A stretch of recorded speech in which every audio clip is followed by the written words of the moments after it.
आणि जवळपास मागचे दिवाळीनंतर तर मी एक कॅबिनेटचा दिवस वगळता परळीतच मुक्काम ठोकून आहे आणि पूर्ण जिल्ह्याच्या निवडणुकीकडे मी लक्ष केंद्रित केलेलं आहे. कार्यकर्त्यांची निवडणूक आहे, जे कार्यकर्ते आपल्यासाठी खूप राबतात.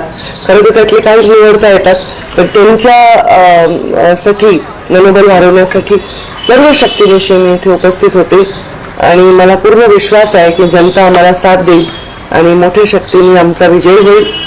शांततेत मतदान सुरू आहे ही चांगलीच गोष्ट आहे आणि ते शांततेतच सुरू व्हायला पाहिजे. जनतेला त्यांचा कौल देण्याचा अधिकार आहे. ते डिस्टर्ब करण्याचा जर कोणी प्रयत्न केला तर पोलीस प्रशासनाने त्याच्यावर योग्य ती कारवाई करावी. तुम्ही बहीण भाऊ 13 वर्षानंतर आता एकत्रित एक पॅनल देऊन निवडणूक लढवत आहे. समोर दोन वेगळे पॅनल आहेत. काय तुम्हाला तुम्ही आम्हाला बहीण भाऊ म्हणणं बंद करा. पहिले आम्ही बहीण भाऊ आहोत, पण आम्ही एक सिरियस लीडर आहोत. ते राष्ट्रवादीचे नेते आहेत आणि मी भाजपचे नेते आहे आणि ती आमची युती झाली आहे. अशी युती असंख्य ठिकाणी राज्यामध्ये झाली आहे, तशी आमची झाली. तर आम्ही बहीण भाऊ जरी असलो तर आम्ही केवळ बहीण भाऊ नाही, आम्ही राजकीय जीवनात 20-22 वर्ष पूर्णपणे झोकून दिलेले प्रमुख नेते आहोत आपापल्या पक्षाचे. तर आम्ही त्या हिशोबाने इथे एकत्र हिताच्या परळीच्या हितासाठी इथे आम्ही एकत्र पॅनल केलेला. या सगळ्या निवडणुकीमध्ये ज्या प्रचार सभा आहेत त्या प्रचार सभांमध्ये मुख्यमंत्र्यांनी तुम्ही स्टेजवरती असताना एक गंमत झाली. काल तुम्ही जीत चालली, गाणं लागलेलं असताना मुख्यमंत्र्यांचा सत्कार सुरू असताना ते नेमकं काय झालं होतं? तुमच्या कौतुकाचं गाणं लागलं आणि तुम्ही मला लक्षात नाही आलं. तुम्ही म्हणला तुम्ही आठवायचा प्रयत्न करते, कारण माझं रिॲक्शन स्पॉन्टेनियस असेल मला नाही आठवत. कशामुळे वाटतं आपल्याला गीत चालू असेल? पण त्याचा व्हिडिओ आलाय समोर. ते गाणं सत्कार सुरू असताना मुख्यमंत्र्यांची एंट्री झाली. ते काय मला तिथे इतकं नैसर्गिक रिॲक्शन होती, मला आठवत नाही होतं. प्लॅन नसतं माझ्या जीवनामध्ये अशा गोष्टी. तर कदाचित चुकीचं गाणं लागलं असेल ते कदाचित देवाभाऊ गाणं लावायच्या आधी चुकून लागलं असेल, तर त्यामुळे मला नाही आठवत आहे ऍक्च्युली काय झालं. गंगाखेडचे आमदार रत्नाकर गुट्टे यांनी एक गंभीर आरोप केलेला आहे. धनंजय मुंडे यांचा मर्डर होणार होता आणि भैयू महाराजांनी त्यांना वाचवलं. मध्य प्रदेशमध्ये धनंजय मुंडे यांचा तेव्हाच खून झाला असता, मात्र भैयू महाराजांनी त्यांना वाचवलं असा आरोप रत्नाकर गुट्टे यांनी केला. तुमची काय माहिती, म्हणजे असं काही तुमच्या कानावर वगैरे आलेलं होतं? आता मी तुम्हाला अजून एक सांगते की कोणीही काही बोललं त्याच्यावर मी कधीही टिप्पणी करत नाही. तर तुम्ही पण हे प्रयत्न सोडून द्या.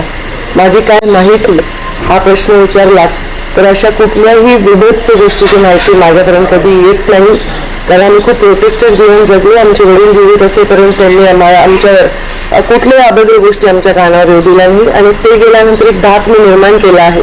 तर माझ्याकडे कोणीही निगेटिव्ह बोलत नाही. साड्या करणं, कोणाविषयी वाईट बोलणं, महिलांच्या विषयी वाईट बोलणं हे माझ्या कार्यकर्त्यांना पूर्ण माहिती आहे की मला ते आवडत नाही आणि त्यामुळे माझ्याकडे अशा गोष्टी बोलायचं कारण आहे मुळात. आणि ते विषय कुठल्याही माझ्याशी संबंधित नसल्यामुळे त्याचं उत्तर मी काय देणार? त्याचं उत्तर कधी घटना घडली आहे, काय घडली हा विषय उत्तर धनंजय किंवा रत्नाकर कुठेच देऊ शकतात, मी कसं देऊ शकतो? कालपासून निवडणुकीच्या संदर्भात राज्यातल्या जोरदार आरोप प्रत्यारोप होत आहेत आणि ते सत्तेतल्याच पक्षांकडून एकमेकांवरती केलेले जाताना दिसत आहेत. कोकणामध्ये हे फार पेटलेलं दिसत आहे. काल रात्री पैसे पकडण्याचा प्रकार झाला. निरीक्षकांनी पैसे पकडून दिले, पोलीस स्टेशनला गेले. अनेक दिवस झाले मी टीव्हीवर बघतोय माध्यमात. तर याच्यावर निवडणूक आयोग योग्य ते कारवाई करतील, याच्यावर मी कुठलीही काही टिप्पणी करण्याची आवश्यकता नाही. निवडणूक आयोग सक्षमपणे कारवाई करतील. तर कोणा व्यक्तीविषयी मी बोलत नाहीये, ओव्हरऑलच सगळ्या राज्याविषयी मी बोलते. निवडणूक आयोगाने जी भूमिका घेतली, अचानक नगर परिषदेचा प्रचार संपायच्या आदल्या दिवशी अनेक ठिकाणच्या निवडणुका रद्द केल्या किंवा त्या स्थगित करण्यात आलेल्या आहेत.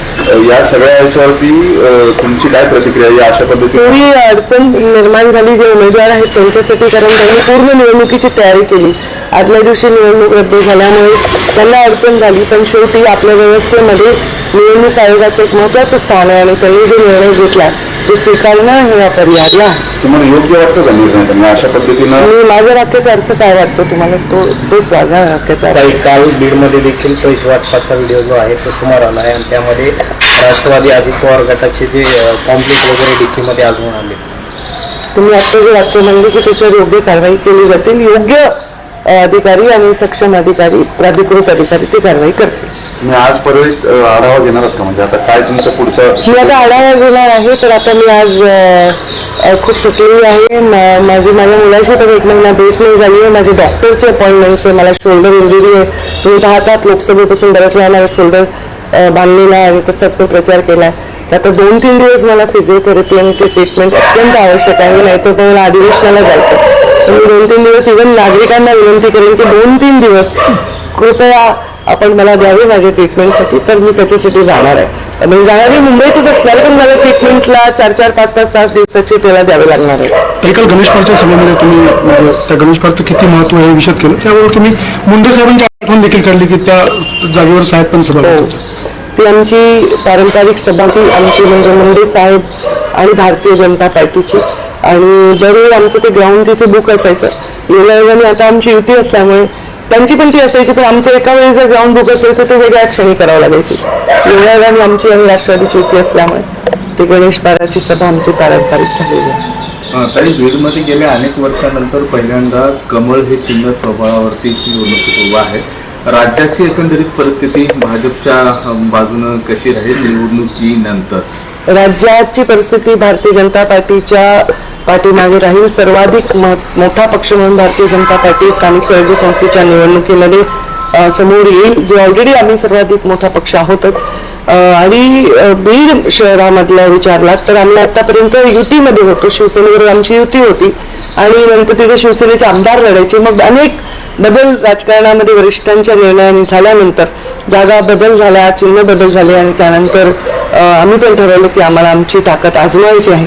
आणि मी जेव्हा ठरवलं की मला निवडणूक लढायची आहे तेव्हा बऱ्याच लोकांनी आम्हाला मदत करायचं आवाहन केलं होतं.